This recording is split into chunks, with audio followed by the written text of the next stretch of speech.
അവിടുന്ന് പ്രവാചകൻ പറഞ്ഞു, അവരെ ഇങ്ങനെ അള്ളാഹു ബഹുമാനത്തോടു കൂടി അടുത്തു പിടിച്ചു നിർത്തും. അവർ നാളെ വിചാരണയില്ലാതെ സ്വർഗത്തിലേക്ക് കടന്നു പോകും. ആരാ നബിയെ? അള്ളാഹുവിന്റെ പ്രവാചകൻ പറഞ്ഞു, അള്ളാഹു അവർക്കൊരു പരീക്ഷണം കൊടുക്കുമ്പോൾ അവർക്ക് അള്ളാഹു മാരക രോഗം ക്യാൻസർ കൊടുത്തു. അവൻ പറയും അൽഹംദുലില്ലാ. മക്കള് മരിച്ചു, അൽഹംദുലില്ലാ. കച്ചവടം കടത്തി നഷ്ടത്തിലായി, അൽഹംദുലില്ലാ. പണം നഷ്ടപ്പെട്ടു, അൽഹംദുലില്ലാ. അവൻ എന്ത് വിപത്ത് കൊടുത്താലും അവൻ ആദ്യം അൽഹംദുലില്ലാ എന്ന് പറയുന്നവനാണെന്ന് നബി മുഹമ്മദ് മുസ്തഫ. നബി മുഹമ്മദ് മുസ്തഫ ഈ സദസ്സിൽ വെച്ചൊന്ന് തലകറങ്ങി വീണു. എടുത്തുകൊണ്ട് ഇവിടെ പോയി കരുനാഗപ്പള്ളി കൊണ്ടുപോയി. അവസാനം രക്തം ടെസ്റ്റ് ചെയ്തു, ചെറിയ കംപ്ലൈന്റ് ഉണ്ട്. ഒന്നുകൂടെ ടെസ്റ്റ് ചെയ്തു, കംപ്ലൈന്റ് ഉണ്ട്. നേരെ തിരുവനന്തപുരം RCCയിലേക്ക് വിട്ടു. അവിടെ ചെന്നു ബ്ലഡ് ടെസ്റ്റ് ചെയ്തു. ഡോക്ടർ വന്നിട്ട് പറയുക ക്യാൻസർ ഉണ്ട്. ആ സമയത്ത് അൽഹംദുലില്ലാ എന്ന് പറയുന്നവനാണെന്ന് നബി മുഹമ്മദ് മുസ്തഫ. നബി മുഹമ്മദ് മുസ്തഫ. സ്വന്തം മകൻ മരിച്ചുപോയി, ആരാ അൽഹംദുലില്ലാ പറയാ? ലക്ഷങ്ങളുടെ കടം വന്നു, ആരാ അൽഹംദുലില്ലാ പറയാ? ആരാ പറയാ? എന്റെ പ്രിയപ്പെട്ട സഹോദരങ്ങളെ, 10ാം ക്ലാസ്സിൽ പരീക്ഷ എഴുതിയവൻ റിസൾട്ട് നോക്കുമ്പോൾ തോറ്റുപോയി, ആരാ അൽഹംദുലില്ലാ പറയാ? ജോലി നഷ്ടപ്പെട്ടു, കല്യാണം മുടങ്ങി, അൽഹംദുലില്ലാ. അൽഹംദുലില്ലാ പറഞ്ഞ നിനക്ക് സ്വർഗമുണ്ടെന്ന് നബി മുഹമ്മദ് മുസ്തഫ. നബി മുഹമ്മദ് മുസ്തഫ. ക്ഷമിക്കും. നട്ടലൊടിഞ്ഞിട്ട് കിടക്ക. കുറ്റം പറഞ്ഞൊക്കെ നോക്കി, ഒരു രക്ഷയില്ല. ഡോക്ടർമാരെല്ലാം കൈയൊഴിഞ്ഞു. അപ്പൊ എന്ത് ചെയ്യും? എന്തായാലും അള്ളാന്റെ തീരുമാനം, ക്ഷമിക്കാം, അതിൽ കാര്യമില്ല. അള്ളാഹു ഒരു പരീക്ഷണം കൊടുക്കുമ്പോൾ റസൂലുള്ളാഹി സ്വല്ലല്ലാഹു അലൈഹി വസല്ലമ തങ്ങൾ പറഞ്ഞു, മക്കളുടെ റൂഹ് പിടിച്ചിട്ട് മലക്കുകൾ കയറി ചെല്ലുമ്പോൾ അള്ളാഹു ചോദിക്കും, വാപ്പ എന്താ പറഞ്ഞേന്ന്? സ്വന്തം മകൻ മരിച്ചുപോയി, അവന്റെ റൂഹ് പിടിച്ചിട്ട് പോകുന്ന മലക്കുകളോട് ചോദിക്കും, എന്റെ അടിമ എന്തു പറഞ്ഞു? അള്ളാഹുവേ അൽഹംദുലില്ലാ. പടച്ചവൻ അവൻ അൽഹംദുലില്ലാ പറഞ്ഞു. റബ്ബേ, സ്വന്തം മകന്റെ മയ്യത്ത്, സ്വന്തം മകൻ മരിച്ചപ്പോഴും അവൻ പറഞ്ഞത് അൽഹംദുലില്ലാ, നിന്നെ സ്തുതിച്ചല്ലാ. അള്ളാഹു പറയും, സ്വർഗത്തിൽ ഒരു കൊട്ടാരം പണി, എന്നിട്ട് അതിന്റെ മുകളിൽ പേരെഴുതി വെക്കണം ബൈത്തുൽ ഹംദ്, അതിന്റെ അടിമയ്ക്കുള്ള വീടാണെന്ന് അള്ളാഹു പറയുമെന്ന് നബി മുഹമ്മദ് മുസ്തഫ. നബി മുഹമ്മദ് മുസ്തഫ സല്ലല്ലാഹു അലൈഹി വസല്ലമ തങ്ങൾ പറഞ്ഞു, അള്ളാഹു ദുഃഖങ്ങളും ദുരിതങ്ങളും പ്രയാസങ്ങളും പ്രതിസന്ധികളും തരുമ്പോ ആദ്യം നാവ് കൊണ്ട് അൽഹംദുലില്ലാ പറയുന്നവൻ നാളെ സ്വർഗത്തിലാണെന്ന് നബി മുഹമ്മദ് മുസ്തഫ. നബി മുഹമ്മദ് മുസ്തഫ. ഒരൽഹംദുലില്ലാ പറഞ്ഞേ. ഇങ്ങനല്ല, മനസ്സറിഞ്ഞിട്ട് പറ, രക്ഷപ്പെട്ടു പോ നല്ലതുപോലെ. എന്റെ പ്രിയമുള്ള സഹോദരങ്ങളെ, അള്ളാഹുവിന്റെ പ്രവാചകനപടന്ന് പറയുകയാ, അള്ളാഹു പരീക്ഷണങ്ങൾ കൊടുക്കുമ്പോൾ, പ്രയാസങ്ങളും ദുഃഖങ്ങളും ദുരിതങ്ങളും കൊടുക്കുമ്പോ അൽഹംദുലില്ലാ എന്ന് പറയുന്നവൻ നാളെ വിചാരണയില്ലാതെ സ്വർഗത്തിൽ കിടക്കുമെന്ന് പ്രവാചകൻ പറയുമ്പോ, ഈ സദസ്സിലിരിക്കുന്ന ഞാൻ ഉൾപ്പെടെ നമ്മുടെ ജീവിതത്തിൽ പ്രയാസമുള്ളവരുണ്ട്, ദുഃഖമുള്ളവരുണ്ട്, കടമുള്ളവരുണ്ട്, കച്ചവടം നഷ്ടത്തിലായവരുണ്ട്, രോഗം പിടിച്ചവരുണ്ട്. പ്രയാസമില്ലാത്ത ഒരു മനുഷ്യനുമില്ല, ജീവിതത്തിൽ പ്രയാസമില്ലാത്ത ഒരു മനുഷ്യനുമില്ല. അല്ലാഹുവിന്റെ പ്രവാചകൻ പറയുകയാ, മടിക്കണ്ട, കുറ്റപ്പെടുത്തണ്ട, പരാതി പറയണ്ട, അല്ലാഹുവിനെ സ്തുതിക്കാൻ മറക്കല്ലേ. ഇല്ലാ യലമൽ ജസാ മഅ യലമൽ ഫലാ. അല്ലാഹുവിന്റെ പ്രവാചകൻ അവിടെന്ന് പറയുകയാ, ഏതു പ്രയാസമുണ്ടെങ്കിലും, എത്ര വലിയ രോഗമുണ്ടെങ്കിലും, ദുഃഖമാണെങ്കിലും, താങ്ങാൻ കഴിയാത്ത വേദനയാണെങ്കിലും, അല്ലാഹുവിനെ സ്തുതിക്കാൻ ഒരു മനസ്സ് വേണോ? അല്ലാഹുവിനെ സ്തുതിക്കാൻ ഒരു മനസ്സ് വേണോ? ഇല്ലാ യലമൽ ജസാ മഅ യലമൽ ഫലാ. ഈ ഹദീസ് ഹൃദയത്തിന്റെ അകത്ത് എഴുതി വെച്ചാ മതി. കോടികളുടെ നഷ്ടമുണ്ടായാൽ നീ അല്ലാഹുവിനെ കുറ്റപ്പെടുത്തൂല, നീ പറയും അൽഹംദുലില്ലാ. ക്യാൻസർ വന്നാലും അൽഹംദുലില്ലാ, ജോലി നഷ്ടപ്പെട്ടാലും അൽഹംദുലില്ലാ, കടം വന്നാലും അൽഹംദുലില്ലാ, ജീവിതത്തിൽ താങ്ങാൻ കഴിയാത്ത എത്ര വലിയ പ്രയാസമുണ്ടായാലും അൽഹംദുലില്ലാ. അതിന്റെ കാരണം എന്തെന്നറിയോ? വാപ്പാ, ഒരു ദുഃഖത്തിന്റെ പുറകിൽ ഒരു സന്തോഷമുണ്ട്, ഒരു കയറ്റം കഴിഞ്ഞ ഒരിറക്കമുണ്ട്. അല്ലാഹു നിനക്ക് പരീക്ഷണം തന്നിരിക്കുന്നത് നിനക്കെന്തോ നല്ലത് വരാൻ പോകുന്നതിന്റെ അടയാളമാണെന്ന് നബി മുഹമ്മദ് മുസ്തഫ സല്ലല്ലാഹു അലൈഹി വസല്ലമ തങ്ങൾ പറയുകയാ. ദുഃഖവും ദുരിതവുമില്ലാത്ത ആരുമില്ല, ദുഃഖവും ദുരിതവുമില്ലാത്ത ആരുമില്ല. അൽഹംദുലില്ലാ പറ. അത് പറയാൻ തോന്നണമെങ്കിൽ റസൂലുള്ള പറഞ്ഞു, ഒരു ദുഃഖം കഴിഞ്ഞാ ഒരു സന്തോഷമുണ്ട്, ഒരു കയറ്റം കഴിഞ്ഞാ ഒരിറക്കമുണ്ട്. അള്ളാഹു നിനക്ക് ദുഃഖം തന്നിരിക്കുന്നത് നിനക്കെന്തോ നല്ലത് വരാൻ പോകുന്നതിന്റെ അടയാളമാണെന്ന് നബി മുഹമ്മദ് മുസ്തഫ. ഉറക്കെ നബി മുഹമ്മദ് മുസ്തഫ സല്ലല്ലാഹു അലൈഹി വസല്ലമ തങ്ങൾ പറഞ്ഞു, അള്ളാഹു ഇപ്പം നിനക്ക് ഈ പ്രയാസം തന്നിരിക്കുന്നത് എന്തിനാ? നിനക്കൊരു നല്ല കാലം വരാൻ പോകുന്നു, അതിന്റെ അടയാളവാ. ഇനി ഒരു അൽഹംദുലില്ലാ പറഞ്ഞു. ഉറക്കം എന്താ പറഞ്ഞു? നിനക്ക് എന്തോ വരാൻ പോകുന്നു, ഒരു നല്ലത്. എടാ കടം വന്നാ പോട്ടെ, കച്ചവടം തകർന്നാ പോട്ടെ, അടുത്തത് അല്ല തരും, അല്ല തരും. നിനക്ക് പോയാ പോട്ടെ. എന്തിന്റെയും പുറകിൽ, ഒരു ദുഃഖത്തിന്റെ പുറകിൽ ഒരു സന്തോഷമുണ്ട്. അള്ളാഹു നൽകി അനുഗ്രഹിക്കുമാറാകട്ടെ. ഒരു അൽഹംദുലില്ലാ മനസ്സറിഞ്ഞിട്ട് പറ. ഞാൻ പ്രതിഫലം പറഞ്ഞുതരാം. ഒരു അൽഹംദുലില്ലാ പറ. അൽഹംദുലില്ലാ പറഞ്ഞാൽ കിട്ടുന്ന പ്രതിഫലം എന്താ? അള്ളാഹു ഒരു പ്രയാസം തരുമ്പോ, ഒരു ദുഃഖം തരുമ്പോ, എന്ത് വേദന അള്ളാഹു തരുമ്പോ, മഹാനായ ഉർവ റളിയല്ലാഹു തആല അൻഹു തന്റെ പൊന്നുമകൻ ഉർവ റളിയല്ലാഹു തആല അൻഹുവിന്റെ ഏറ്റവും മക്കളിൽ ഏറ്റവും ചെറിയ മകൻ, ആ ചരിത്രം കേൾക്കു നോക്കണം. വല്ലാത്ത പരീക്ഷണം കൊടുത്ത ഒരു സഹാബിയ ഉർവ റളിയല്ലാഹു തആല അൻഹു. എന്റെ പ്രിയമുള്ളവരെ, കാലിന്റെ വിരല് പഴുത്തു. വൈദ്യന്മാര് പറഞ്ഞു, തങ്ങളെ വിരല് മുറിച്ചു മാറ്റിയില്ലെങ്കിൽ പഴുപ്പ് മുകളിൽ കയറും. ഉർവ തങ്ങൾ സമ്മതിച്ചില്ല. കാല് മുഴുവനും പഴുപ്പായി, കാൽപ്പത്തി മുഴുവനും പഴുപ്പായി. തങ്ങളെ അവിടെ വെച്ച് മുറിച്ചില്ലെങ്കിൽ മുകളിലോട്ട് കയറും, കുഴപ്പമില്ല. അവസാനം പഴുപ്പ് മുകളിലേക്ക് കയറുമ്പോ വൈദ്യന്മാര് പറഞ്ഞു, ഉർവ റളിയല്ലാഹു തആല അൻഹുവിനോട് കാല് മുറിച്ചു മാറ്റിയില്ലെങ്കിലും മുകളിലേക്ക് കയറും, പിന്നെ അരവെച്ച് മുറിക്കേണ്ടി വരും. അവസാനം വൈദ്യന്മാര് പറയുമ്പോ ഉർവ റളിയല്ലാഹു തആല അൻഹു സമ്മതിച്ചു. വൈദ്യന്മാര് മുഴുവനും കാല് മുറിക്കാൻ വരുമ്പോ ഒരു ഗ്ലാസ് കള്ളുവായിട്ടാ വരുന്ന ഉർവ തങ്ങളുടെ അടുക്കൽ കൊണ്ടുവന്നിട്ട് പറഞ്ഞു, കള്ളാണ് തങ്ങളെ കുടിക്കണം. എന്തിനാ? കാല് മുറിക്കുന്ന സമയത്ത് വേദന അറിയാതിരിക്കാൻ. കാല് മുറിക്കുന്ന സമയത്ത് വേദന അറിയാതിരിക്കാൻ. അന്ന് മയക്കുമരുന്നൊന്നും ഇല്ലല്ലോ, അന്നൊന്നും മയക്കലൊന്നും ഇല്ലല്ലോ. എന്റെ പ്രിയപ്പെട്ടവരെ, ഉർവ റളിയല്ലാഹു തആല അൻഹു പറഞ്ഞു, കള്ളു കുടിക്കേണ്ട ആവശ്യമൊന്നുമില്ല, ഞാൻ 2 റക്അത്ത് നിസ്കരിക്കാം, നിസ്കരിക്കുമ്പോ മുറിച്ചോളാൻ പറ്റുമെങ്കിൽ. അതാ ഉർവ റളിയല്ലാഹു തആല അൻഹു പറഞ്ഞു, ഞാൻ ഉളുവെടുത്തിട്ട് നിസ്കരിക്കാൻ പറ്റുമെങ്കിൽ നിങ്ങൾ മുറിച്ചു മാറ്റിക്കോ. മഹാനായ ഉർവ റളിയല്ലാഹു തആല അൻഹു നമസ്കരിക്കാൻ കൈകെട്ടി അവിടുന്ന് ഫാത്തിഹ ഓതി സൂറത്ത് ഓതാൻ തുടങ്ങി. വൈദ്യന്മാര് പടച്ചവനെ നമസ്കാരത്തിൽ മുഴുകിയെന്ന് മനസ്സിലായപ്പോ ഉർവ റളിയല്ലാഹു തആല അൻഹുവിന്റെ കാല് വെട്ടിമുറിച്ചു. വാപ്പ അറിഞ്ഞില്ല. നമസ്കാരത്തിൽ അവിടുന്ന് വെട്ടിമുറിച്ചു. അവസാനം കാലിൽ നിന്ന് രക്തം ഇങ്ങനെ ഒഴുകുകയാ. അന്ന് രക്തം നിൽക്കുന്നതിന് വേണ്ടി അവർ ചെയ്തിരുന്നത് സൈത്തെണ്ണ തിളപ്പിച്ചിട്ട് മുക്കും കാല്. ഉർവ റളിയല്ലാഹു തആല അൻഹുവിന്റെ കാലിലേക്ക് തിളച്ച എണ്ണയെടുത്ത് ഇങ്ങനെ മുക്കുമ്പോ ബോധം കെട്ട് വീണുപോയി, കാല് മുറിഞ്ഞു കിടക്കുകയാ. അപ്പോഴാണ് തന്റെ ഇളയ മകനുണ്ടല്ലോ, അള്ളാഹു കൊടുത്ത ഏറ്റവും ഇളയ മകന് ഒട്ടകത്തിന്റെ ചവിട്ട് കൊണ്ടിട്ട് മരണപ്പെട്ടു പോയി. ബോധം തിരിച്ചു വന്നപ്പോ കുടുംബക്കാര് മുഴുവനും വൈദ്യന്മാരും അടുത്തുണ്ട്. അവിടെ നിന്ന് പറഞ്ഞു, ഉർവ തങ്ങള് നിങ്ങളുടെ കാല് മുറിച്ചു മാറ്റി. ഇന്നാ ലില്ലാഹി വ ഇന്നാ ഇലൈഹി റാജിഊൻ. അൽഹംദുലില്ലാഹ്.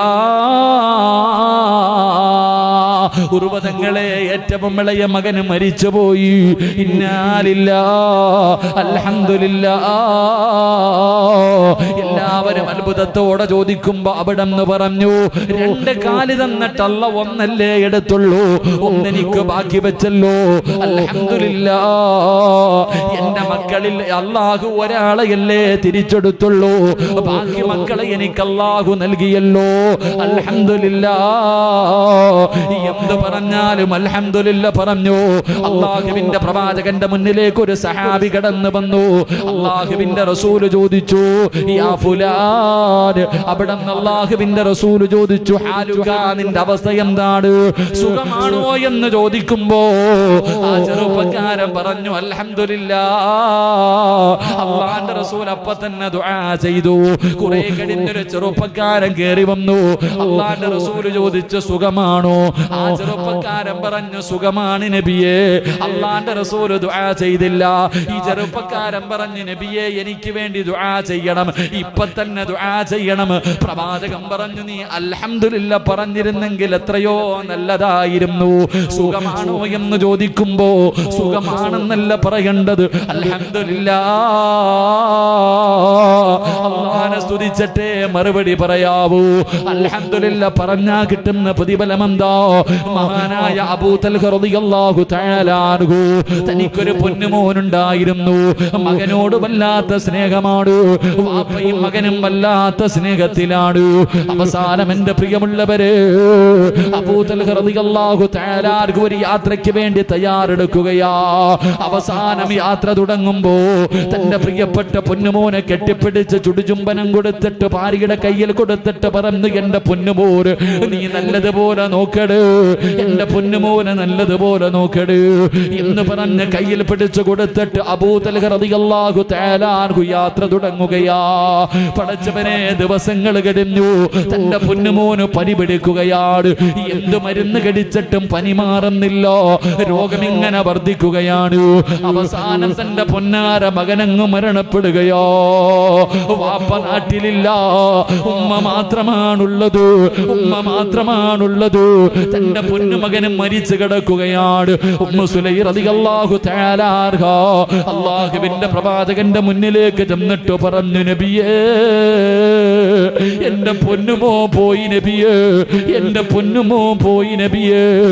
അല്ലാഹുവിന്റെ റസൂൽ പറഞ്ഞു, ഇന്നാ ലില്ലാഹ്. അല്ലാഹുവിന്റെ പരീക്ഷണമാണ് ഉമ്മു സുലൈം, അല്ലാഹുവിന്റെ പരീക്ഷണമാണ്, പടച്ചവന്റെ പരീക്ഷണമാ. അൽഹംദുലില്ലാഹ് പറ, അൽഹംദുലില്ലാഹ് പറ. സ്വന്തം മകൻ മരിച്ച വാർത്ത പോയി പറയുമ്പോ ക്ഷമിക്കെന്ന് പറഞ്ഞിട്ട് അല്ലാഹുവിന്റെ പ്രവാചകൻ പറഞ്ഞു, അല്ലാഹുവിനെ സ്തുതിക്കാ. നബിയെ അവിടെന്ന് അൽഹംദുലില്ലാഹ് പറഞ്ഞു. നബിയെ, ഭർത്താവ് നാട്ടിലില്ല, ഞാൻ എന്ത് ചെയ്യണം നബിയെ? അല്ലാഹുവിന്റെ റസൂൽ പറഞ്ഞു, ഖബറടക്കാ. എന്റെ പ്രിയപ്പെട്ടവരെ, തന്റെ കുഞ്ഞിന്റെ ജനാസ ഖബറടക്കി. ദിവസങ്ങൾ കഴിഞ്ഞു. ഒരു പാതിരാത്രി വീടിന്റെ അകത്ത് കിടന്നിട്ട് ഉറക്കം വരുന്നില്ല, കിടന്ന് കരയുകയാ.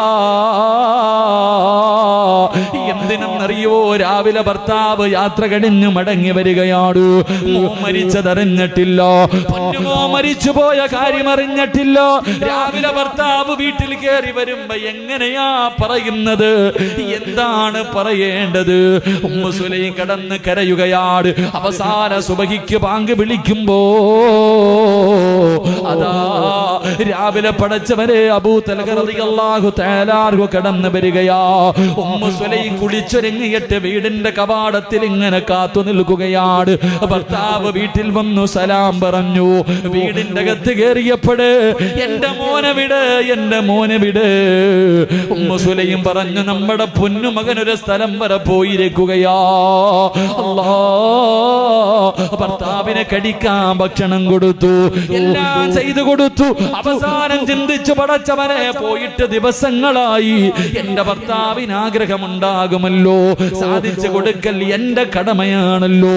മകൻ മരിച്ച വാർത്ത മുഴുവനും മനസ്സിന്റെ ഉള്ളിൽ കടിച്ചമർത്തിയിട്ട് കിടപ്പറയിലേക്ക് ചെന്ന് കൊടുക്കുകയാണ്. ശാരീരികമായി ബന്ധപ്പെട്ടു. എല്ലാം കഴിഞ്ഞപ്പോ പഠിക്കടി പൊന്നുമോള്, ഗൾഫിൽ കിടക്കുന്ന ഭർത്താവ് വീട്ടിലേക്ക് കയറി വരുമ്പോ കുത്തുവാക്ക് പറയുന്ന, പരിഹസിക്കുന്ന, വേദനിപ്പിക്കുന്ന പെണ്ണ് സ്വന്തം മകൻ മരിച്ചു പോയിട്ട് പറഞ്ഞില്ല പെങ്ങള്. വീട്ടിൽ വരുന്ന ഭർത്താവിന്റെ മനസ്സ് വേദനിപ്പിക്കുമെന്ന് കരുതിയിട്ട് അവസാനമെല്ലാം കഴിഞ്ഞു. നെഞ്ചത്ത് കടന്നിട്ട് ചോദിക്കുന്നു, അബൂ തൽഹ, ആരെങ്കിലും അമാനത്തായൊരു വസ്തു നമ്മുടെ കയ്യിൽ തന്നാ തിരിച്ചു ചോദിക്കുമ്പോ കൊടുക്കണോ തൽഹ? പെണ്ണെ, കൊടുക്കണമല്ലോ, അത് നമ്മുടെ കടമയാണല്ലോ, അത് നമ്മുടെ കടമയാണല്ലോ. അബൂ തൽഹ റളിയല്ലാഹു തആല അൻഹു മറുപടി പറയുമ്പോ ഉമ്മു സുലൈം കിടന്ന് കരയുകയാ. ഉമ്മു സുലൈം കിടന്ന് കരയുകയാ. എന്തിനാ കരയുന്നത്? തൽഹ, അല്ലാഹു അമാനത്തായി നമുക്ക് തന്ന നമ്മുടെ പൊന്നുമോന് അല്ലാഹു തിരിച്ചങ്ങെടുത്തു തൽഹ.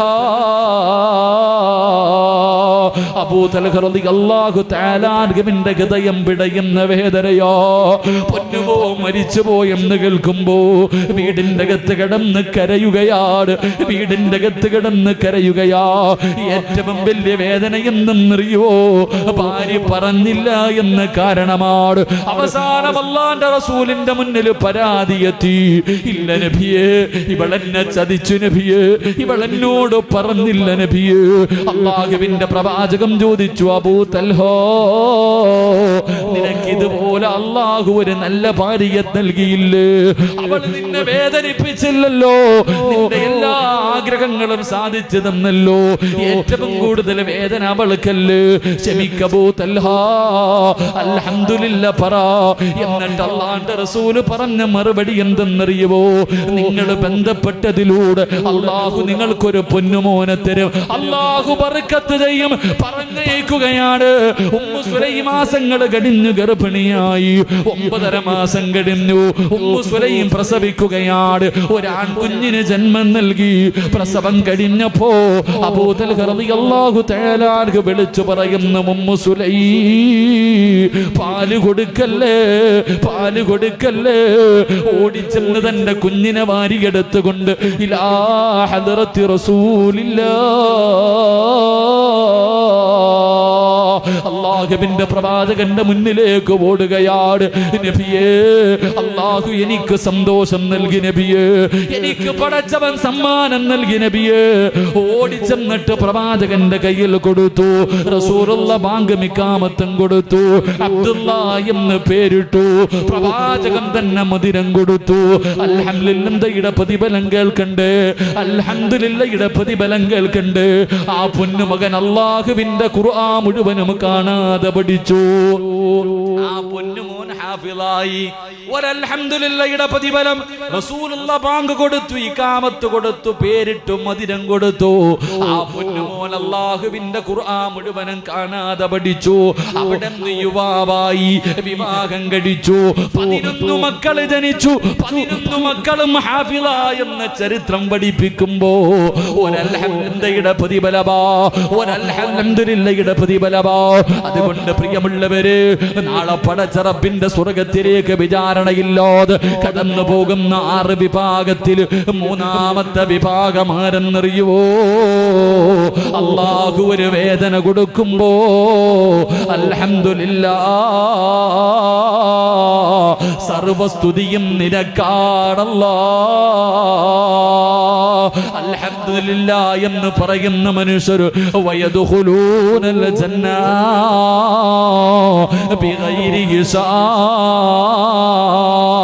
അവൻ നാളെ വിചാരണയില്ലാതെ സ്വർഗ്ഗത്തിൽ കിടക്കുമെന്ന് പ്രവാചകൻ പറയുമ്പോ 4ാമത്തെ വിഭാഗമാരോ, 4ാമത്തെ വിഭാഗമാരോ അൽ ഫലാഹിന്റെ ചെറുപ്പക്കാരാ. പലരും നിന്നോട് ചോദിക്കും, നിനക്കൊന്നും വേറെ പണിയില്ലേടോ? ആവശ്യമില്ലാതെ എന്തിനാണ് ഇതൊക്കെ വലിച്ചു വെക്കുന്നത് എന്ന് നിങ്ങളോട് പലരും ചോദിക്കാറുണ്ടല്ലോ, കുറ്റപ്പെടുത്താറുണ്ടല്ലോ, കളിയാക്കാറുണ്ടല്ലോ, പരിഹസിക്കാറുണ്ടല്ലോ. പൊന്നുമോനെ, തളരല്ലടോ, പതറല്ലടോ. നാളെ വിചാരണയില്ലാതെ സ്വർഗ്ഗത്തിൽ കിടക്കുന്ന 4ാമത്തെ വിഭാഗം നിങ്ങളാണ് മക്കളെ, നിങ്ങളാണ് ചെറുപ്പക്കാരാ. ആരാരുമില്ലാത്ത യതീമായ പാവപ്പെട്ട പെമ്മക്കള് 28ഉം 30ഉം 35ഉമായി വീടിന്റെ അകത്തിരുന്ന് അല്ലാഹുവേ വിവാഹ ജീവിതം സ്വപ്നം കണ്ടുകൊണ്ട് കഴിയുന്ന പാവപ്പെട്ട മക്കൾക്ക് നിങ്ങളെ കൊണ്ട് കഴിയുന്ന രീതിയിൽ നിങ്ങൾ എന്തെങ്കിലും കൊടുത്ത് സഹായിക്കുന്നവരാ.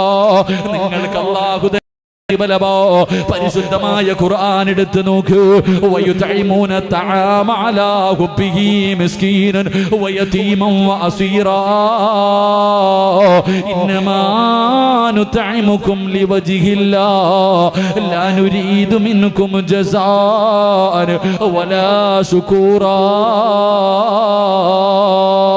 ഇന്നാ നഖാഫു മിർ റബ്ബിനാ യൗമൻ അബൂസൻ ഖംതരീറാ ഫവകാഹുമുല്ലാഹു ശർറ ദാലികൽ യൗം. അല്ലാഹ് പറഞ്ഞ പ്രതിഫലമാ, അല്ലാഹുവിന്റെ ഖുർആൻ പറഞ്ഞ പ്രതിഫലമാ. പാവങ്ങളെ സഹായിക്കുന്നവര്, യതീമീങ്ങളെ സഹായിക്കുന്നവര്, യതീമീങ്ങൾക്ക് ഭക്ഷണം കൊടുക്കുന്നവര്, ഒരു നേരത്തെ അന്നത്തെ അന്നത്തിന് വകയില്ലാത്തവന് ഭക്ഷണം കൊടുക്കുന്നവർ, വസ്ത്രമില്ലാത്തവർക്ക് വസ്ത്രം കൊടുക്കുന്നവർ, യതീമീങ്ങളെ സഹായിക്കുന്നവർ, പാവപ്പെട്ട പെമ്മക്കളെ കെട്ടിക്കാൻ കൊടുക്കുന്നവർ, പടച്ചവനെ രോഗികൾക്ക് മരുന്ന് വാങ്ങിക്കൊടുക്കുന്നവർ, ആരാരുമില്ലാത്തവർക്ക് താങ്ങും തണലുമാകുന്ന മുസ്ലിമേ, നിന്നെ അല്ലാഹു നാളെ പരലോകത്ത് രക്ഷിക്കും ചെറുപ്പക്കാരോ. അതുകൊണ്ട് എന്റെ പ്രിയമുള്ളവരോട് പറയുകയാ, സംഘാടകരെ ബക്കറ്റുമായിട്ട് മുന്നിലേക്ക് വരികയാ. ഓടേണ്ടവർ കോടാ, കൈകെട്ടേണ്ടവർ കൈകെട്ടിയിരിക്കേണ്ടവർക്ക് ഇരിക്കാ, ഉറക്കം നടിക്കുന്നവർക്ക് നടിക്കാ. പ്രതിഫലം കേട്ടു. ഈ മനസ്സറിഞ്ഞുകൊണ്ട് പാവങ്ങൾക്ക് വേണ്ടി എന്തെങ്കിലും ഒരു സദക്ക കൊടുത്താ അല്ലാഹു തരുന്ന പ്രതിഫലം എന്താ? അസ്സദഖത്തു റത്തുൽ ബലാ. താങ്ങാൻ കഴിയാത്ത വേദന, എന്തെങ്കിലും ഒരു വിപത്ത് അല്ലാഹു തീരുമാനിച്ചിട്ടുണ്ടെങ്കിൽ അത് തട്ടി മാറ്റാൻ സദക്കയ്ക്ക് കഴിയും. ബാപ്പോ, നിന്റെ കൈ മുറിച്ചു മാറ്റാ, നിന്റെ കാല് മുറിച്ചു മാറ്റാ, നിന്റെ കിഡ്നി തകർക്കാ, നിന്നെ അല്ലാഹുവേ ക്യാൻസർ രോഗിയാക്കാ അല്ലാഹു തീരുമാനിച്ചിട്ടുണ്ടെങ്കിൽ നിനക്കറിയുമോ അതിന്റെ അണുക്കൾ നിന്റെ ശരീരത്തിലുണ്ടോ എന്ന് നിനക്ക് തിരിച്ചറിയാൻ കഴിയുമോ? അത് തട്ടി മാറ്റാൻ സദക്കയ്ക്ക് കഴിയും, അത് തട്ടി മാറ്റാ സദക്കയ്ക്ക് കഴിയും. ഇത് പാവങ്ങൾക്ക് വേണ്ടിയോ, ആരാരുമില്ലാത്തവർക്ക് വേണ്ടിയോ, ഇവർക്ക് തിന്നാനല്ലോ, അവരുടെ കുടുംബക്കാർക്കല്ലോ, അവരുടെ പെങ്ങന്മാർക്കല്ലോ, ഈ നാട്ടിലെ പാവങ്ങൾക്ക് വേണ്ടിയാണ്. മാർച്ച് 25 വിവാഹം ഉറപ്പിച്ചിരിക്കുന്ന ഒരു പാവപ്പെട്ട പൊന്നുമോക്ക് വേണ്ടിയാ. കഴിയുവോ മുസ്ലിമേ, കഴിയുവോ മുസ്ലിമേ? അല്ലാഹുവേ, ബക്കറ്റ് മുന്നിലേക്ക് കടന്നു വരുമ്പോ മനസ്സറിഞ്ഞുകൊണ്ടൊരു സദക്കയിട്ടോ. അല്ലാ, ആരെല്ലാം ഒരു നല്ല സദക്ക കൊടുക്കുന്നോ അറുത്തു മുറിക്കുന്ന രോഗങ്ങളെ തൊട്ട് കാത്തിരക്ഷിക്കണേ അല്ലാ.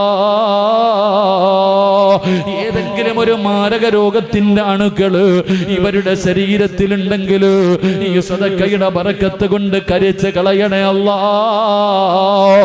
ഈ സദക്ക കൊടുക്കുന്നവർക്ക് മരിക്കുന്ന കാലത്തോളം ഒരു മനുഷ്യന്റെ മുന്നിലും കൈനീട്ടി യാചിക്കേണ്ട അവസ്ഥ കൊടുക്കല്ലേ അല്ലാ.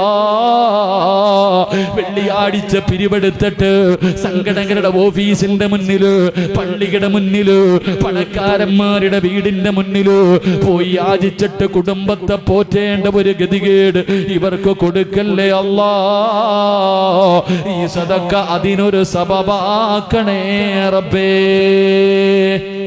അല്ലാഹു സ്വീകരിക്കുന്നത് ബക്കറ്റില്ലേടാ, ചങ്ങായിമാരെ ബക്കറ്റില്ലേ, പെട്ടെന്ന് ഓടി ഓടി ഓടി എല്ലാവരും മനസ്സറിഞ്ഞിട്ടൊരു സദക്ക എടുത്ത, പെട്ടെന്ന് എല്ലാവരും എടുത്തോ. ബിസ്മില്ലാ, പെട്ടെന്ന് ബിസ്മില്ലാ. സല്ലല്ലാഹു അലാ മുഹമ്മദ്.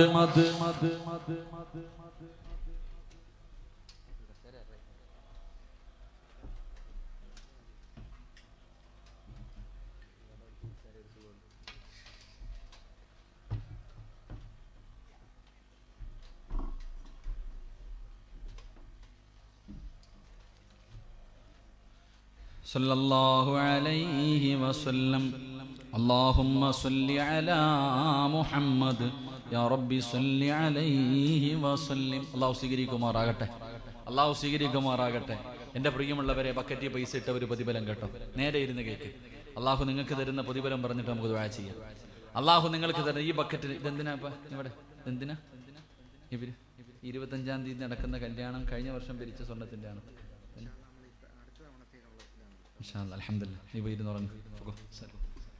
എന്റെ പ്രിയമുള്ള സഹോദരങ്ങളെ, ഈ ബക്കറ്റിന്റെ അകത്ത് മനസ്സറിഞ്ഞുകൊണ്ട് സദക്കയിട്ടവർക്ക് അല്ലാഹു തരുന്ന പ്രതിഫലം നാളെ ഇസ്രാഫീൽ എന്ന മലക്ക് സൂറെന്ന കാഹളത്തിൽ ഊതുമ്പോൾ പട്ടിയുടെ കോലത്തിൽ, പന്നിയുടെ കോലത്തിൽ, കഴുതയുടെ രൂപത്തിൽ, പേപ്പട്ടിയുടെ രൂപത്തിൽ എഴഞ്ഞു വരുന്നവൻ, നടന്നു വരുന്നവൻ, മലതാരത്ത് കൊടികുത്തി വെച്ച് വരുന്നവൻ, ഉഹുദുമലയോളം വലിപ്പമുള്ള വയറ് വലിച്ച്, ഇതുപോലെ 41 വിഭാഗ കോലത്തിലാണ് നാളെ പ്രവാചകന്റെ സമുദായം പരലോകത്തേക്ക് കടന്നു ചെല്ലുന്നത്. അങ്ങനെ കടന്നു പോകുന്ന ദിവസം മനസ്സറിഞ്ഞിട്ട് സദക്ക കൊടുത്ത നീ നാളെ പറവയെ പോലെ പറന്ന് സ്വർഗത്തിൽ പോകുമെന്ന് നബി മുഹമ്മദ് മുസ്തഫ. ഉറക്ക നബി മുഹമ്മദ് മുസ്തഫ. നാളെ ഒരു വിഭാഗം ആൾക്കാർ പറവയെ പോലെ പറക്കും. അവരിങ്ങനെ പറന്ന് പറന്ന് പറന്ന് സ്വർഗത്തിന്റെ മുന്നിൽ ചെല്ലുമ്പോൾ അവിടെ നിൽക്കണ മലക്ക് ചോദിക്കും, നീ ആരാടാ? പറന്നു വരുന്നല്ലോ. അല്ല റഅയ്തു ഹിസാബ്, നിന്റെ വിചാരണ ഇത്ര പെട്ടെന്നങ്ങ് കഴിഞ്ഞോ? നീ നരകം താണ്ടിയോ? സിറാത്ത് കടന്നു? നീ ആരാ? ഈ പറന്നു വരുന്ന ഈ മഹാൻ നീ ആരാ? അള്ളാഹുവെ, പടച്ചവനെ, ഈ സദക്ക കൊടുത്ത നിങ്ങൾക്ക് അള്ളാഹു തരുന്ന പ്രതിഫലമാ. അള്ളാഹു ആ പ്രതിഫലം നൽകുമാറാകട്ടെ. അള്ളാഹു ആ പ്രതിഫലം നൽകി അനുഗ്രഹിക്കുമാറാകട്ടെ. ഒരു പ്രതിഫലം കൂടെയുണ്ട്, അത് കേൾക്കണമെങ്കിൽ നിങ്ങൾ എഴുന്നേറ്റ് എൻ്റെ മുന്നിൽ വരണം. എഴുന്നേക്ക്, ബിസ്മില്ലാ, വാ, കഴിഞ്ഞ് നിർത്തി, വാ. ഒരു പ്രതിഫലവും പറഞ്ഞ് 3 ആയത്തും പറഞ്ഞിട്ട് പോകാം. അത് പറയണമെങ്കിൽ നിങ്ങളുടെയൊക്കെ മുഖം എനിക്ക് കാണണം. വാ, ബിസ്മില്ലാ. എത്ര ആരോഗ്യമില്ലാത്ത വാപ്പായും എഴുന്നേക്ക് വാപ്പ. നോട്ട് നിരോധനത്തിന്റെ 2 വർഷം കഴിഞ്ഞില്ലേ? നോട്ട് നിരോധനത്തിന്റെ 2 വർഷം കഴിഞ്ഞു. 2 വർഷം മുമ്പ് പോയി നിന്നതൊക്കെ മറന്നുപോയ. എല്ലാരും വാ, ബിസ്മില്ലാ, വാ. സല്ലല്ലാഹു അലാ മുഹമ്മദ്. അടുത്ത വർഷത്തെ കല്യാണത്തിന് എന്താ കൊടുക്കുന്നത്? എന്താ കൊടുക്കണം?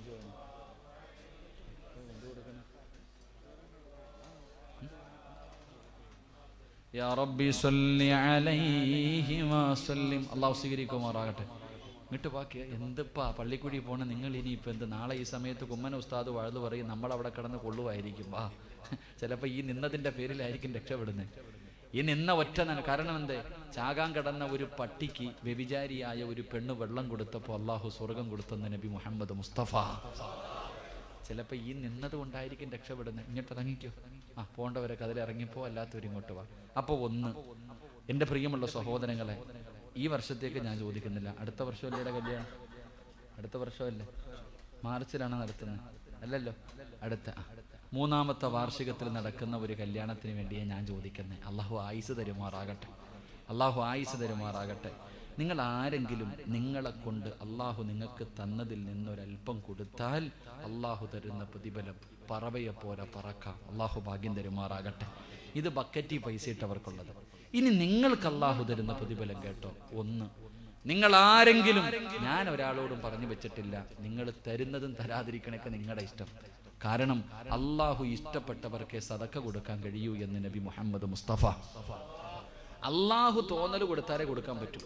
അപ്പൊ നിങ്ങൾ ആരെങ്കിലും 3ാമത്തെ വർഷം നടക്കുന്ന കല്യാണത്തിൽ ഇൻഷാ അള്ളാഹ് നിങ്ങളെ കൊണ്ട് എന്തെങ്കിലും കൊടുക്കാൻ കഴിഞ്ഞാൽ അള്ളാഹു തരുന്ന പ്രതിഫലം നീ മരിക്കുന്ന സമയത്ത് അള്ളാഹ് നിനക്ക് കാണിച്ചു തരും.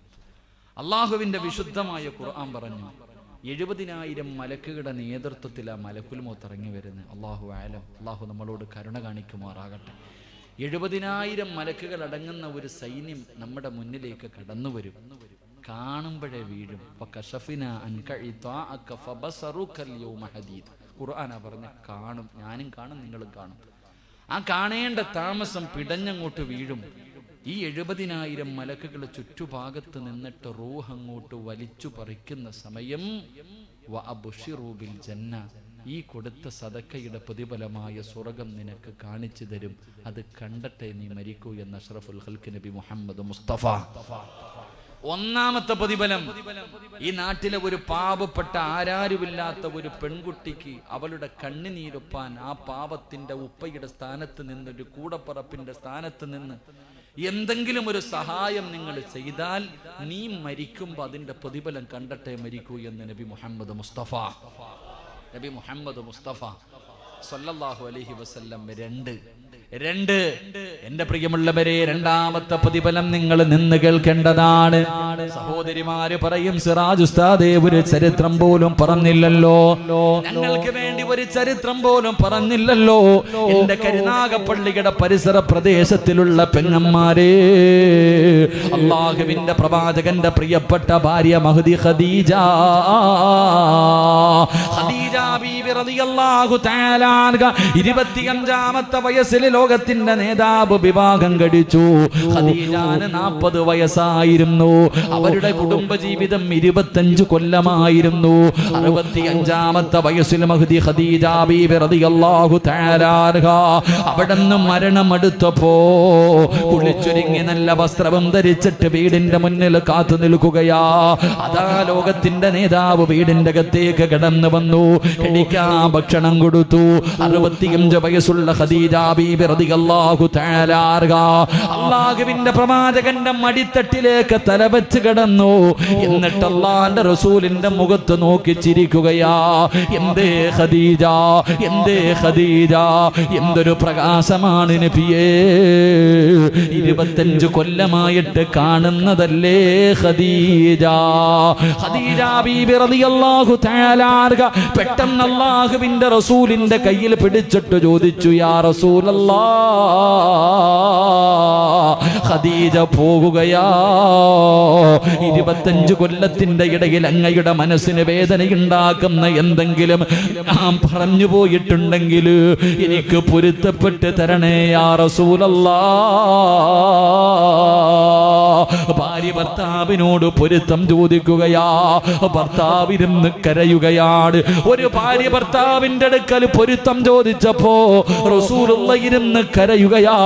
താടിയിലൂടെ കണ്ണുനീരിങ്ങനെ ഒഴുകുകയാണ്. കുഞ്ഞുങ്ങൾ കരയുന്നത് പോലെ തേങ്ങുകയാണ്. എന്തേ നബിയേ, ഖദീജ നീ എന്നോട് പൊരുത്തം ചോദിക്കല്ലേ, എന്നോട് യാത്ര പറയല്ലേ, എന്നെ വിട്ടിട്ട് പോകുകയാണോ ഖദീജ, എന്നെ ഒറ്റക്കാക്കിയിട്ട് പോകുകയാണോ ഖദീജ? പറയാനൊരു പരാതിയുമില്ലോ. 25 വർഷത്തിന്റെ ഇടയിൽ നിന്നെ കുറിച്ച് പറയാനൊരു പരാതിയുമില്ല. അല്ലാഹുവിന്റെ റസൂല് കിടന്ന് കരയുകയാ. ഖദീജ ബീബി ചാടി എഴുന്നേറ്റിട്ട് റസൂലുള്ളാഹിനെ കെട്ടിപ്പിടിക്കുകയാ. 65 വയസ്സുള്ള ഖദീജ ബീബി റളിയല്ലാഹു തആല അൻഹ പ്രവാചകനെ കെട്ടിപ്പിടിച്ചിട്ട് ചെവിയിൽ ഒരു രഹസ്യം ചോദിക്കുന്നു, നബിയേ എനിക്ക് 3 ആഗ്രഹമുണ്ട്. മരിക്കുന്നതിന് മുമ്പ് എനിക്ക് ചോദിക്കാൻ 3 വസിയത്തുണ്ട്. എന്തേ ഖദീജ?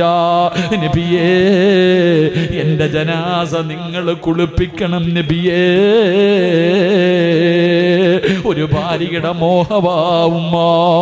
അല്ലാഹുവിന്റെ റസൂലിനോട് ഖദീജ ബീബി റളിയല്ലാഹു തആല അൻഹ പറയുകയാ, എന്റെ മയ്യത്ത് കുളിപ്പിക്കേണ്ടത് നിങ്ങളാണ്. രണ്ടാമത്തെ ആഗ്രഹം എന്തെന്നറിയോ? എന്റെ ജനാസ പൊതിയേണ്ടത് നിങ്ങളാ. ആ പൊതിയുന്ന സമയത്ത് അങ്ങ് പുതയ്ക്കുന്ന പുതപ്പ് എന്റെ കഫൻ തുണിക്കകത്ത് വെക്കണേ നബിയേ. അങ്ങയുടെ സുഗന്ധം എനിക്ക് വേണം നബിയേ, അങ്ങയുടെ വാസന എനിക്ക് വേണം നബിയേ. എന്റെ കഫൻ തുണിക്കകത്ത് അങ്ങയുടെ ചുമലിൽ കിടക്കുന്ന പുതപ്പന്റെ കബറിന്റെ അകത്ത് വേണം നബിയേ. മൂന്നാമതായിട്ട് പറയുന്നു, യാ റസൂലല്ലാഹ്, പച്ച മണ്ണിലേക്ക് എന്നെ ഇറക്കി വെക്കേണ്ടത് നിങ്ങളോ. നിങ്ങളുടെ കൈ കൊണ്ട് വേണം എന്റെ ജനാസ ഇറക്കി വെക്കാ. കെട്ടിപ്പിടിച്ച് പൊരുത്തം ചോദിച്ചിട്ട് ഖദീജ ബീബി യാത്രയാവുകയാ. അവിടത്തെ ജനാസ കുളിപ്പിച്ചത് അല്ലാഹുവിന്റെ റസൂലാ. അവിടുന്ന് കഫം പുതിയ സമയമാകുമ്പോ എപ്പോഴും പുതയ്ക്കുന്ന പുതപ്പെടുത്ത് ചുംബനം കൊടുത്തിട്ട് ഖദീജയുടെ കഫം തുണിക്കകത്ത് വെക്കുകയാ. അവസാന നമസ്കാരം കഴിഞ്ഞു. 6 അടി മണ്ണിന്റെ അകത്തേക്ക് ജനാസ ഇറക്കി വെക്കുകയാണ്. മയ്യത്തിറക്കി വെച്ചു. റസൂലുള്ളാഹിന്റെ കണ്ണ് നിറഞ്ഞൊഴുകുകയാണ്. 25 കൊല്ലം താങ്ങമ തണലുമായി നിന്ന ഖദീജയങ്ങ് പോകുമ്പോ അവിടത്തെ മയ്യത്ത് ഖബറിന്റെ അകത്തിറക്കി വെച്ചിട്ട് റസൂലുള്ള കരയുകയാ. വാപ്പാ. അവസാന കിബിലയുടെ ഭാഗത്തേക്ക് തലതിരിച്ചു വെച്ചു. കിബിലയുടെ ഭാഗത്തേക്ക് തലതിരിച്ചു വെച്ചു. പാവപ്പെട്ട പെമ്മക്കൾക്ക് കഴിവിന്റെ പരമാവധി സദക്ക കൊടുക്കുന്നവരെ പെങ്ങളെ പലരും ചോദിക്കും, നിനക്ക് പ്രാന്താണോടി? വയലിന്റെ സദസ്സിൽ പോയിട്ട് ശരീരത്ത് കിടക്കുന്ന സ്വർണ്ണം ഊരിക്കൊടുക്കാൻ നിനക്ക് പ്രാന്താണോ എന്ന് ചോദിക്കുമ്പോ പറഞ്ഞു കൊടുക്കണം ഉമ്മാ. വയലിന്റെ സദസ്സിൽ വന്നിട്ട് സ്വർണ്ണം ഊരിയിട്ട് പാവങ്ങൾക്കും മദ്രസകൾക്കും പള്ളികൾക്കും കോളേജുകൾക്കും ഊരിക്കൊടുക്കുന്ന എന്റെ ഉമ്മമാർക്ക് അല്ലാഹു തരുന്ന പ്രതിഫലം കേൾക്കണ്ടേ? ഈ കരുനാഗപ്പള്ളിയിൽ എത്രയോ മക്ബറകളുണ്ട്. അല്ലാഹുവേ, മണ്ണ് തിന്നാതെ എത്രയോ മഹാന്മാര് കിടപ്പുണ്ട്. നിങ്ങൾക്ക് അല്ലാഹു തരുന്ന പ്രതിഫലം കേൾക്കണോ? അൽ ഫലാഹിന്റെ മക്കൾ കഷ്ടപ്പെട്ട് പാവപ്പെട്ട പെമ്മക്കൾക്ക് വേണ്ടി സഹായം ചെയ്യുമ്പോ അല്ലാഹു അവർക്കും നിങ്ങൾക്കും തരുന്ന പ്രതിഫലമാണ്. ഖദീജ ബീബിയുടെ ജനാസ ഖബറിന്റെ അകത്തിറക്കി വെച്ചു. കിബിലയുടെ ഭാഗത്തേക്ക് തലതിരിച്ച് വെച്ചിട്ട് ഒരു പിടി മണ്ണ് വാരിയിട്ട് നമ്മൾ ഇപ്പോഴും കബളിന്റെ താഴെ വെക്കുമല്ലോ. പെറ്റ ഉമ്മാന്റെ കബളിന്റെ താഴെ, വാപ്പാന്റെ കബളിന്റെ താഴെ. മിൻഹാ ഖലഖനാകും വഫീഹാ നുഈദുകും വമിൻഹാ നുഖ്രിജുകും താറത്തൻ ഉഖ്റാ. വാപ്പാ നിങ്ങളെ മണ്ണിൽ നിന്ന് സൃഷ്ടിച്ചു, നിങ്ങൾ അവിടേക്ക് തന്നെ മടക്കി. ഞാനുമുണ്ട് വാപ്പാ, ഞാനും ഇങ്ങോട്ട് തന്നെ മടങ്ങി വരുമെന്ന് പറഞ്ഞ് ഒരു പിടി മണ്ണ് വാരി കബളിന്റെ താഴെ വെക്കുമല്ലോ. ഖദീജ ബീവിയുടെ കബളിന്റെ താഴെ ഒരു പിടി മണ്ണ് വാരി വെച്ചിട്ട് റസൂലുള്ള തലതിരിച്ച് വെച്ചു. മണ്ണ് തൊടുന്നില്ല വാപ്പാ. ഖദീജ ബീവിയുടെ കബളില് മണ്ണ് തൊടുന്നില്ല പെങ്ങള്. പിന്നെയും വെച്ച് തൊടുന്നില്ല, മൂന്നാമതും വെച്ച് തൊടുന്നില്ല. എന്തേ സംഭവമെന്നറിയില്ല. അല്ലാഹുവിന്റെ റസൂൽ അത്ഭുതത്തോടെ ഖബറിന്റെ അകത്ത് നിൽക്കുമ്പോ അതാ വരുന്നു മുഖറബുൽ അംലാക്ക് മലക്ക് ജിബ്രീൽ. ജിബ്രീൽ അലൈഹിസ്സലാം ഇറങ്ങി വന്നിട്ട് അവിടെന്ന് പറയുന്നു, നബിയേ യാ റസൂലല്ലാഹ്, അല്ലാഹുവിന്റെ റസൂലേ വേണ്ട നബിയേ, ഖദീജാന മണ്ണ് തൊടൂല നബിയേ, ഖദീജാന മണ്ണ് തൊടൂല നബിയേ. കാരണം എന്തെന്നറിയുമോ? ഹുബൈലിന്റെ മകളെ ഖദീജ കോടീശ്വരിയായിരുന്നു. എല്ലാം അല്ലാഹുവിന്റെ ദീനിന് വേണ്ടി കൊടുത്തവളോ, പാവങ്ങൾക്ക് വേണ്ടി കൊടുത്തവളോ, നല്ല കാര്യങ്ങൾക്ക് വേണ്ടി സദക്ക ചെയ്തവളാണ് ഖദീജ. സദക്ക ചെയ്ത ഖദീജാന്റെ മണ്ണ് തൊടൂല നബിയേ. ചരിത്രം അവിടെ നിന്ന് പറഞ്ഞു തരുമ്പോ ഈ നാട്ടിലെ പാവപ്പെട്ട പെമ്മക്കൾക്ക് അല്ലാഹു നിങ്ങൾക്ക് തന്നതിൽ നിന്ന് ഒരൽപ്പമെങ്കിലും നിങ്ങൾ കൊടുത്ത് സഹായിച്ച അല്ലാഹു തരുന്ന ഒന്നാമത്തെ പ്രതിഫലം പരിശുദ്ധമായ റബീഉൽ അവ്വൽ മാസമാണ്. അല്ലാഹുവിന്റെ റസൂലിന്റെ ജനനവും വഫാത്തും ഇതേ റബീഉൽ അവ്വലിലാ. എന്റെ പ്രിയമുള്ളവരെ, ചിന്തിക്കാത്തതെന്ത്? മരിക്കുന്ന സമയത്ത് സ്വർഗ്ഗം കണ്ട് മരിക്കാൻ കഴിയുമെന്ന് പ്രവാചകൻ പറയുമ്പോ മരിക്കുന്നതിന്റെ തലേ ദിവസം രോഗം പിടിച്ച് വീടിന്റെ അകത്ത് ബോധമില്ലാതെ കിടന്ന പ്രവാചകന് റബീഉൽ അവ്വൽ 11 ബോധം തിരിച്ചു വന്നപ്പോ ആയിഷ ആയിഷ എന്ന് പറഞ്ഞ് തന്റെ ഭാര്യ അടുത്തേക്ക് വിളിച്ചിട്ട് പറയുന്നു, വീടിന്റെ അകത്ത് ഇന്ന സ്ഥലത്ത് 6 or 7 ദിർഹമുണ്ട്, എടുത്തുകൊണ്ടുവാ ആയിഷ, എടുത്തുകൊണ്ടുവാ ആയിഷ. കയ്യിലേക്ക് വെച്ച് കൊടുക്കുമ്പോ ലോകത്തിന്റെ നേതാവ് കടന്ന് കരയുകയാ. എന്തേ നബിയെ കരയുന്നത്? ഇതെന്റെ കയ്യിലിരിക്കുന്ന സമയത്താണ് ഞാൻ മരിച്ചു പോകുന്നതെങ്കിൽ ഞാൻ രക്ഷപ്പെടൂലല്ലോ ആയിഷ. അതുകൊണ്ട് കണ്ണടയുന്നതിന് മുമ്പ് പാവങ്ങൾക്ക് കൊണ്ട് കൊടുക്ക ആയിഷ. തന്റെ വീടിന്റെ അകത്തിരുന്ന അവസാനത്തെ ദിർഹവും സദക്ക കൊടുത്ത നബി മുഹമ്മദ് മുസ്തഫ സല്ലല്ലാഹു അലൈഹി വസല്ലമ തങ്ങള് മലക്കുൽ മൗത്ത് റൂഹ് പിടിക്കുമ്പോ കരഞ്ഞുകൊണ്ട് ചോദിക്കുന്നു, അസ്റായിലേ ഒന്ന് പതുക്കെ പിടിക്കുമോ അസ്റായീൽ, എന്നെ കൊണ്ട് സഹിക്കാൻ കഴിയുന്നില്ല അസ്റായീൽ, വല്ലാതെ വേദനിക്കുന്നു അസ്റായീൽ. മലക്കുൽ മൗത്ത് കരഞ്ഞുകൊണ്ട് പറയുന്നു, യാ റസൂലല്ലാഹ്, എനിക്കറിയില്ല നബിയേ, ഇതിനേക്കാളും മയമായി റൂഹ് പിടിക്കാ ഇന്ന് വരെ എന്റെ കൈ വിറച്ചിട്ടില്ല നബിയേ. എത്രയോ പിഞ്ചു കുഞ്ഞുങ്ങളുടെ റൂഹ് പിടിച്ചിട്ടുണ്ട്, എത്രയോ പ്രവാചകന്മാരുടെ റൂഹ് പിടിച്ച കയ്യാ. ഇന്ന് വരെ എന്റെ കൈ വിറച്ചിട്ടില്ല, പക്ഷേ ഇന്ന് എന്റെ കൈ വിറയ്ക്കുന്നു നബിയേ.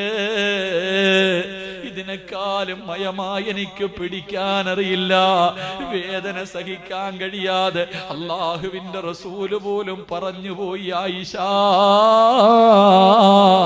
ഇന്നലിൽ മൗതി ലസക്റാ.